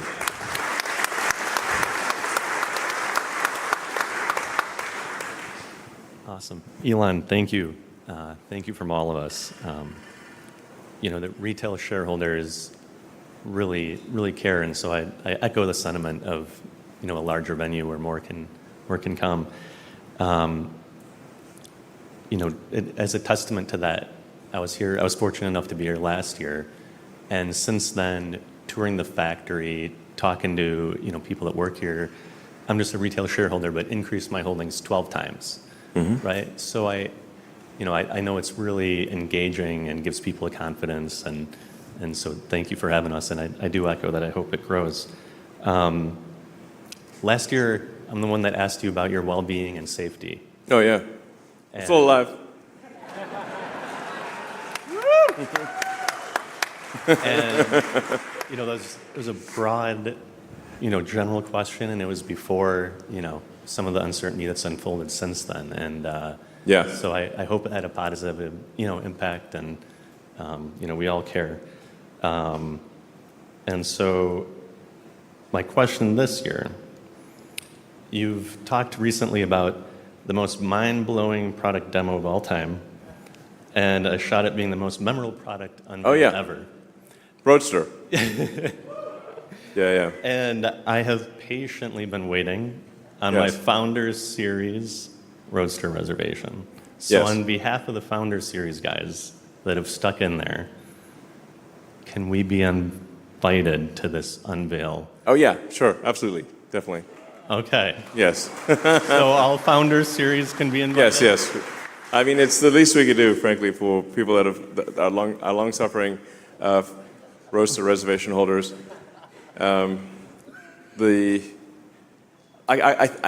I feel confident in saying it will be the most exciting product unveil ever. And I hope that whether it goes well or doesn't go well. Since I'm up here, can I get the first one? Well, I guess it's according to whoever put down their deposit in that sequence. So that's but you'll get a very early one. I mean, the new Roadster is very much sort of like it's not even the icing on the cake, it's the cherry on the icing on the cake. So, I mean, it's really kind of like, it's like it's not essential for sustainable abundance, let me put it that way. But I do think there should be, very cool technology in the world that is, that's way beyond anything that's ever existed. And I think I'd like those, like even if I could never have access to those things, I'd like to know that they exist and see the future happening. So I think it will be inspiring to a lot of people, and just it's extreme. It's like the coolest car, if it even is a car, that will probably ever exist. Yeah. So. Hi, Elon. Congrats on the proposal plan. That was amazing, the compensation. Question back to chips. So chips. Chips will be the limiting factor. To the future. So on that... chips and electricity are the two limiting factors. Yeah, and we got the energy and power and energy packs ready to roll. So I think on the chips, I think you said TSMC, Samsung, perhaps Intel 14A, and several different sites. I heard a couple U.S. factory sources, which is... I mean, we're like everyone. Everybody. It's like... Yeah. And so I guess is there an open door in the future of investing directly into some of those foundries? And second question, how big is a terafactory? Can you put that in scale? And that's a good point. That's a semiconductor terafactory? Yeah, well, the thing is that we actually have agreed to buy all the chips that are made from the fab, so it's basically a money printing machine for TSMC and Samsung, it's like literally the faster you make the chips, the faster we send them money, but it's still not going at just fast enough. So that's why I think, as far as I can see, the only option is to go build some like very big chip fab. And then you got to solve memory and packaging too. So, but otherwise, you just tap out at whatever the chip production rate is. So I guess Terra would be, you'd want to say it's got to be at least 100,000 wafer starts per month size fab. And maybe that would be one of 10 in a complex. So ultimately be 1 million wafer starts per month.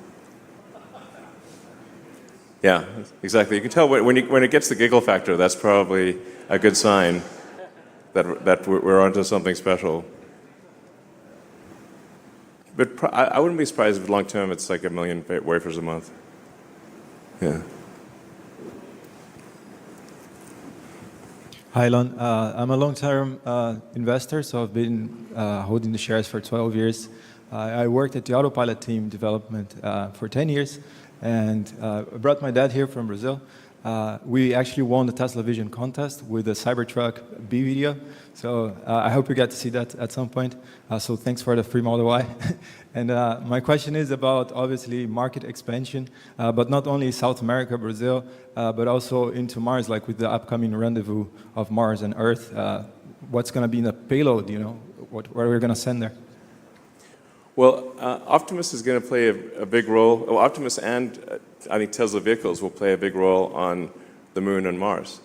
So for a Moon base and a Mars city, Tesla vehicles and Optimus robots are natural fit for building and operating a Moon base and a Mars city. So, sorry? Cybertruck also? Yeah, it's Cybertruck. You will need to drive around in a pressurized vehicle if there's a person inside. But yeah, it'll be something cool. Next level Moon buggy or Mars buggy. So, all right. Hi, Mr. Musk. Gaurav. Been a fan of yours since 2006. I think I saw a piece in Popular Science magazine. It was really cool, and I think I was 15 at the time. Shareholder since 10 years now. It's been really, really rewarding. It's changed my life. So thank you very much to you and Tesla. My question is regarding Tesla's mission for a sustainable future as it pertains to autonomy. I personally fully expect a deflationary period after, unlocked by autonomy, basically, both in moving humans and goods and whatnot. Excluding Optimus even. What efforts is Tesla going to focus on to reduce the dollar per mile? Rough math, I think like 30 cents a mile would be really nice. 50 cents is pretty good too. I mean, looking at inflation later on. And then I guess the second part of that, how low does it have to be for people to just stop buying cars, like where it doesn't make economic sense to do that?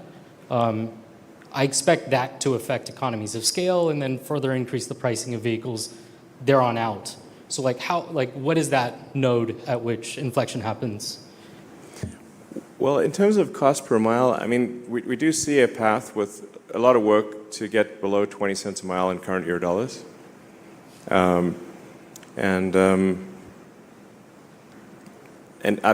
somewhat agree that things will probably be deflationary as productivity increases, because you can think of money supply as being the ratio of goods and services to what's the growth in goods and services versus the growth in the money supply.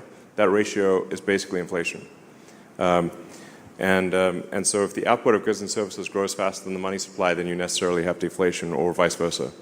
They try to make it sound complicated, but it's not. So I'm not sure that even government overspending can actually. I think government overspending will be lower than the increase in productivity of goods and services, which would imply deflation as you expect. Sorry? what about economies of scale and the impact it has to how you respond as an automotive company when people stop potentially buying cars? Economies of scale. In like auto manufacturing, for instance, it only makes sense if lots of people buy your vehicles. The total number of vehicles will decrease.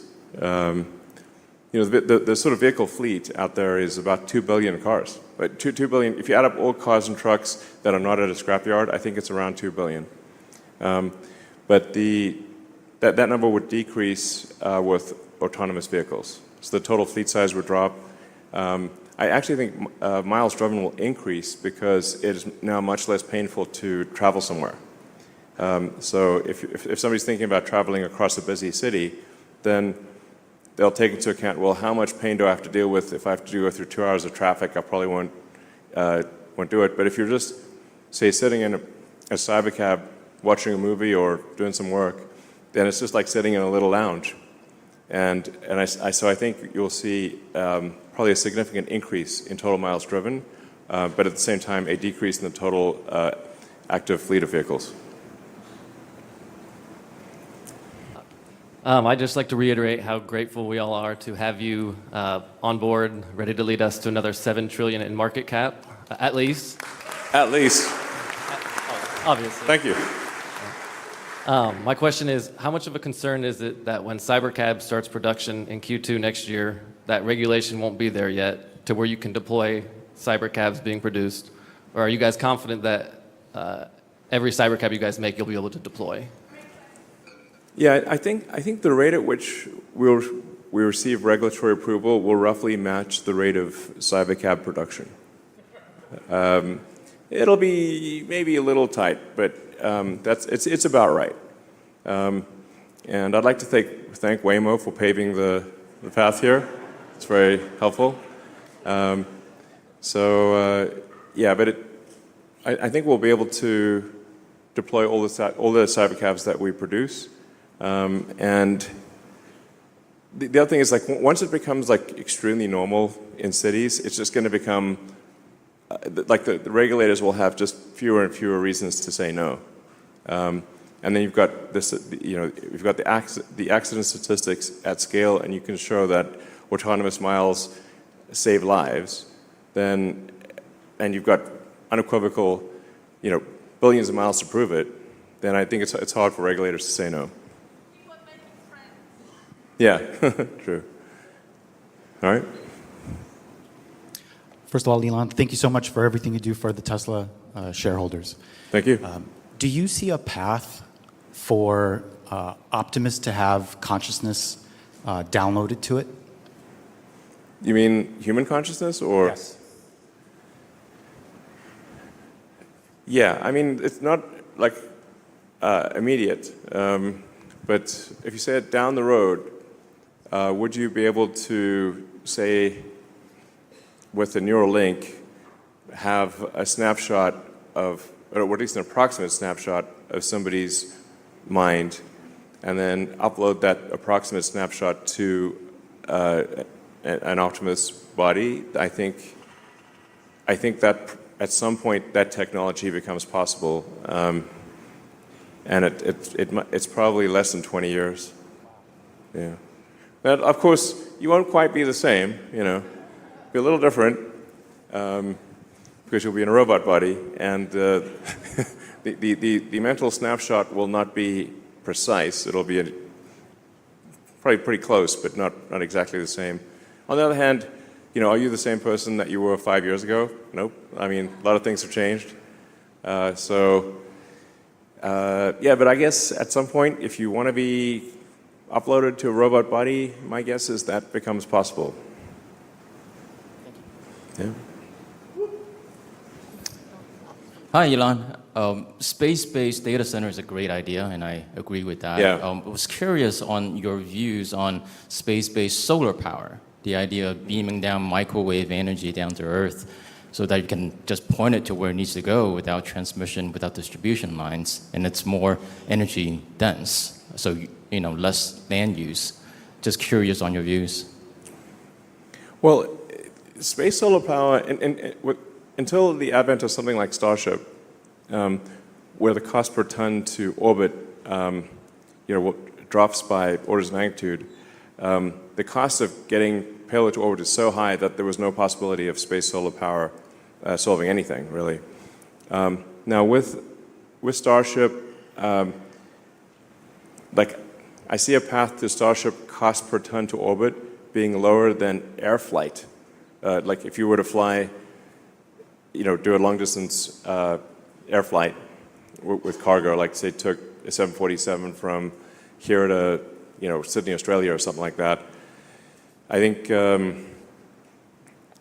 ultimately Starship will be able to do that trip for less cost per ton than an aircraft. So now you've got that opens up a very wide range of possibilities. Like the most obvious one, I think, is actually solar-powered AI satellites. So to move the AI to orbit and essentially deep space over time, because you can actually access over 1 billion times more energy from the sun in deep space than you can on Earth. The scaling, to scale to Kardashev, to make any progress on a Kardashev 2 scale, which is using some non-trivial amount of energy from the sun, you kind of have to do space solar power. Now, you could only beam a tiny amount of that back to Earth, or you would melt Earth. So Earth actually receives a very, very tiny amount of the sun's energy. Earth is a tiny dust mote. You see, like Earth to scale with the sun, we look like a little crumb. So to scale civilization, like I said, to be at all relevant on a Kardashev 2 scale, like to even use 1/1,000,000% of the sun's energy, you really have to use solar power in deep space. And you could beam some of that back to Earth too, but you can only beam a tiny bit of it back, or you'd melt Earth. And this will be our last question. We'll do a few more. Sorry? Sorry. All right. Elon, look around you. This is a very, very small sample of Tesla soldiers. Maybe, actually, I should say Elon Musk soldiers. Well, thank you for your support. So, thank you, everyone. I'd just like to say thank you from the bottom of my heart for your support. Thank you. And thank you, everyone out there. I know for sure a lot of them sold the farm to buy Tesla. And they stuck with Tesla through thick and thin, good days and bad days. Yes. So my question to you is, how do you feel about repeating the success, but in a safer way, where you get qualified Tesla retail investor only to invest in SpaceX, avoiding all these market manipulators, those crooks, and these short sellers? Yeah. It is a tough problem that you highlight. I mean, unfortunately, over time, the parasitic load of being a public company has just grown over time.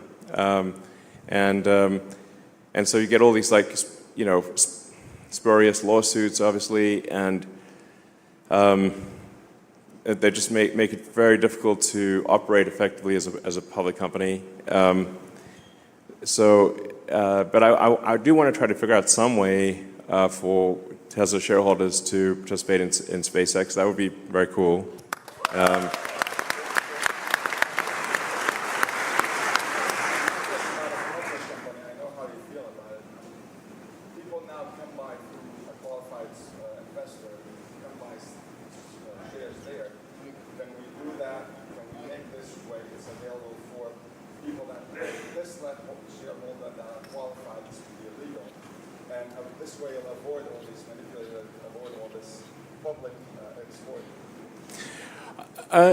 I've been giving a lot of thought to how to give people access to SpaceX stock, because I do want supporters to have SpaceX stock, but there's this sort of 2,500 shareholder threshold for, before you become a de facto public company. But I don't know, maybe at some point Tesla, maybe at some point SpaceX should become a public company, despite all the downsides of being public. All right. Okay, first of all, thank you very much, Elon. Just an amazing job you're doing, not only for Tesla shareholders, but the humanity in general. So we got a couple of questions many of us are asking. Like, we want to know, many of us think you are one of the most consequential business people on earth ever. And we want to understand, how do you think? Like, for example, like a couple one, how did you know in the master plan part 2, this is like 2018 or something like that, you calculated at that point it takes 6 billion miles of FSD miles driven before maybe the world, the regulatory, would approve it. And then the second is, like, when you were deciding if Tesla's going to have, the hardware chips, AI chips, did you know at that time that at some point when you get to AI5, it's going to be used not only for cars, but for bots and for AI data centers? Like, was that luck a little bit, or was it like you kind of knew that was going to happen? Well, generally, in terms of the estimates, like for the self-driving stuff, I generally try to get things to within an order of magnitude. It seemed to me like probably, and this was technically in kilometers, but it would be more closer to 10 billion kilometers, which is roughly 6 billion miles, than it would be to 1 billion. But I thought it would not take 100 billion kilometers. So it was really just when you're trying to guess something where there's a lot of uncertainty, just try to get the estimate to the nearest order of magnitude, closest factor of 10, and that's why I said probably around 10 billion kilometers or 6 billion miles, and then the chip, the reason Tesla created a chip team. And it's important to know, like, the vast majority of, like, Tesla is like a dozen startups in one. We've only really done one major acquisition, which is Solar City, and then some very small ones. So almost all of this is organic. So I built the chip team from scratch and the AI team from scratch. It was just because it became a limiting factor. So for hardware 2, we used NVIDIA, but NVIDIA was at that time focused on making really AI server hardware, which obviously was a smart bet. They're currently the most valuable company in the world. And Jensen Huang and his team have done an incredible job at NVIDIA. My hat's off to them. I'm a huge admirer of Jensen and NVIDIA. They've done amazing work, but they didn't want to do a low-cost, power-efficient car computer at the time, AI car computer. So I was like, well, okay, I guess we need to start a chip team to solve that. So then that's when I hired Jim Keller, and we built the chip team, and did AI3, then AI4.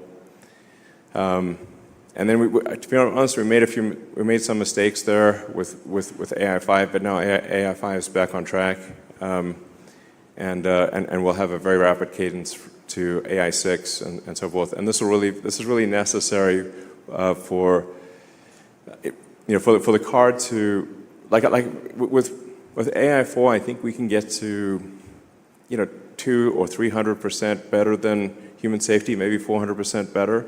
But with AI5, I think we can do 1,000% better, or maybe even better than that.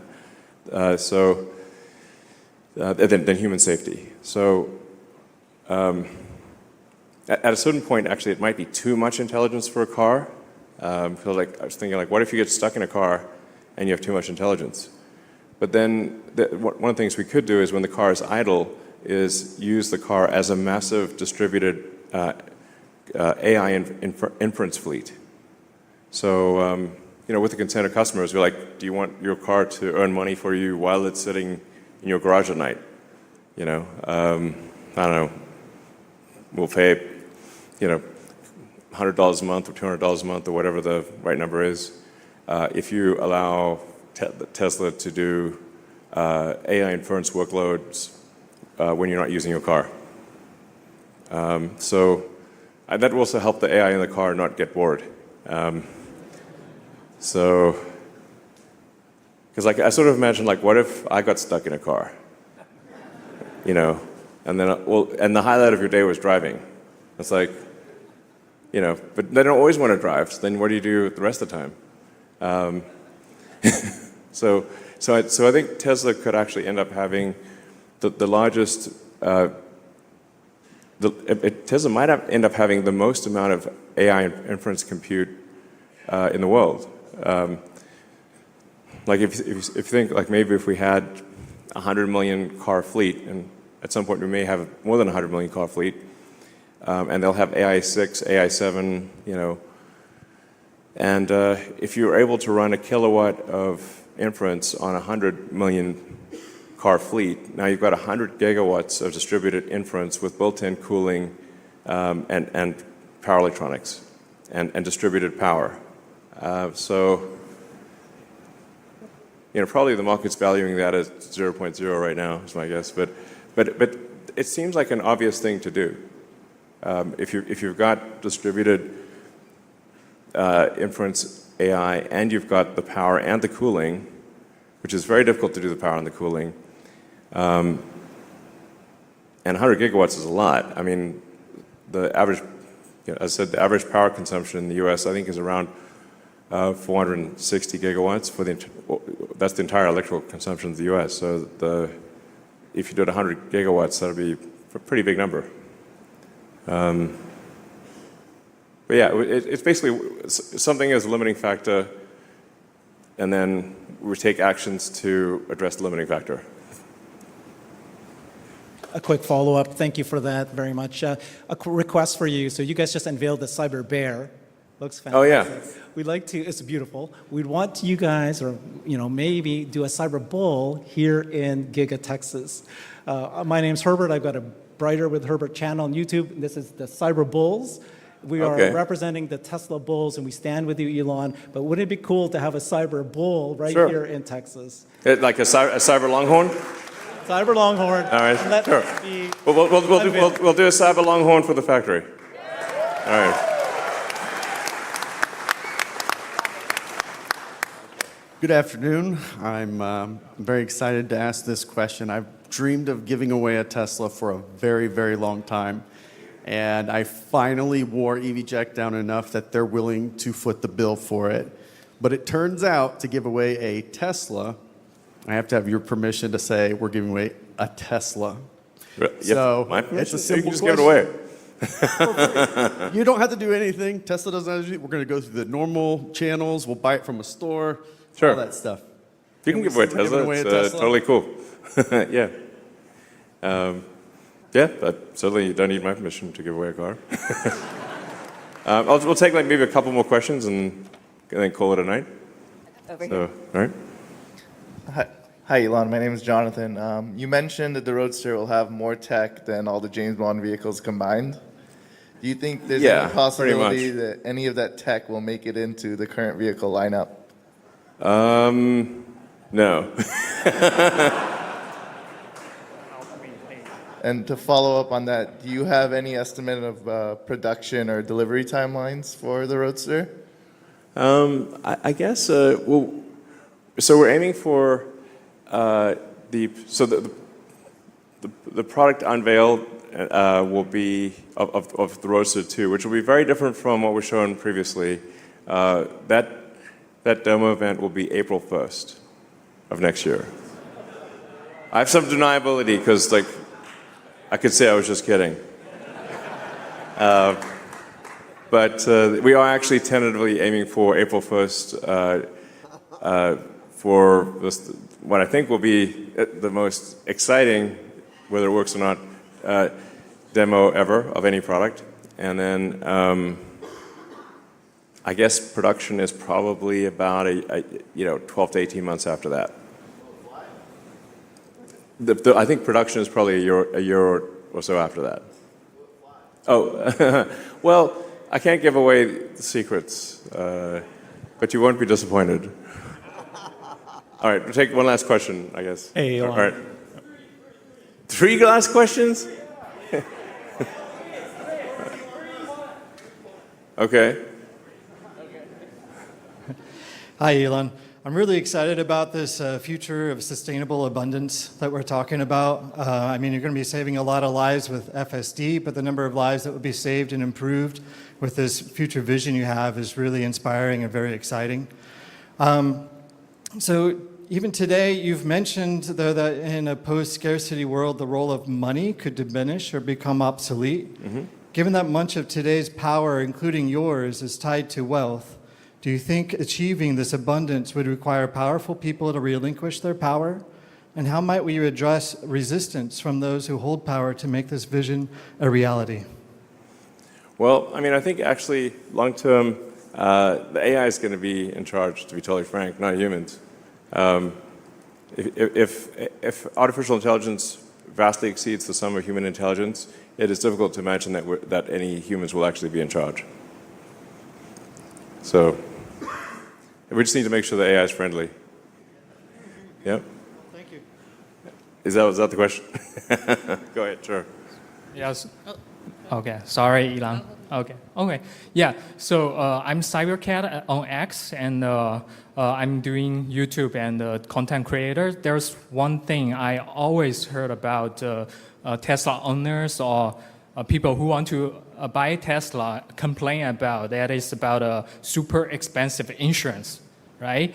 And the thing is, Tesla, I know Tesla also do insurance. However, it's not cover every place, right? Like based on Boston, I don't have too much options. It's super expensive. And the other point is the FSD is very safe right now. I've been using FSD for about 4 years, right? Yes. It's getting to a point, it's like almost unsupervised.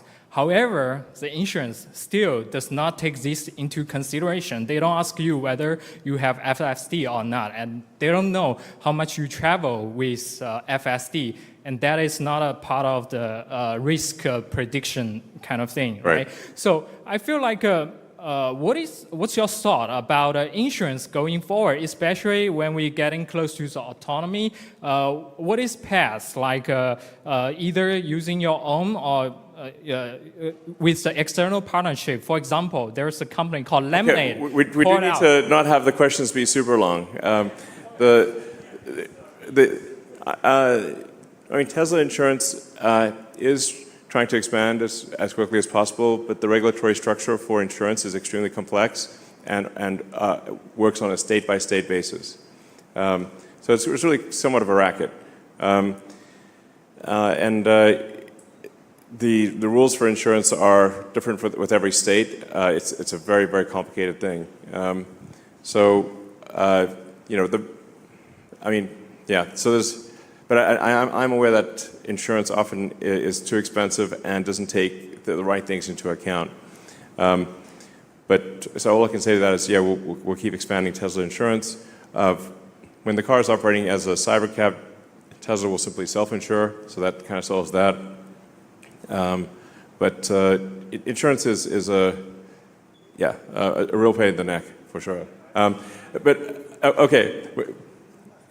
I do need to end this at some point. I'll take one question there. All right, thanks, Elon, for taking my question. I appreciate it. My question has to do with compute and what the build out or how much is necessary to train Optimus and actually get them to a very household, meaningful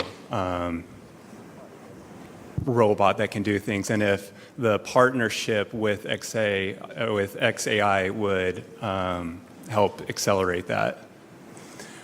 There's a lot of training compute needed for Optimus, because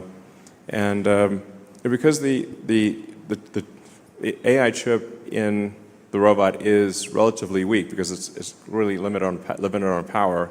You can make up for that with a lot of training. To have a lot of training result in a very efficient AI that can run on a low power chip in the robot. So it is, we will actually have to spend a lot of money on training. Like, ultimately it'll be like tens of billions of dollars on training compute. So it's a big number. Would a partnership with XAI help accelerate that? Yeah, I think potentially. Yeah, I think that could. I think there's potential for accelerating that. So, yeah, did the XAI investment thing get approved? Yes. No? Yes? Okay. Okay. Whatever. Whenever like it's like Tesla and some other company that I have an interest in, then it's like always quite complicated to do things. It has to go through a lot of hoops to happen.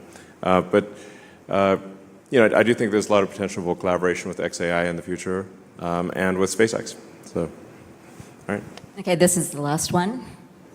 Yeah, sorry. Thank you so much. Captain Ali on X, I support you. Thank you so much for everything you do. Very simple question. I'm from Israel. I don't represent a lot of people, but people do ask me, and I'm going to ask you. Any chance to have the app in other languages, like Hebrew, for example? Some people struggle with. You mean the app is? The app itself, yeah, just the app, the application. The app is not in Hebrew? No.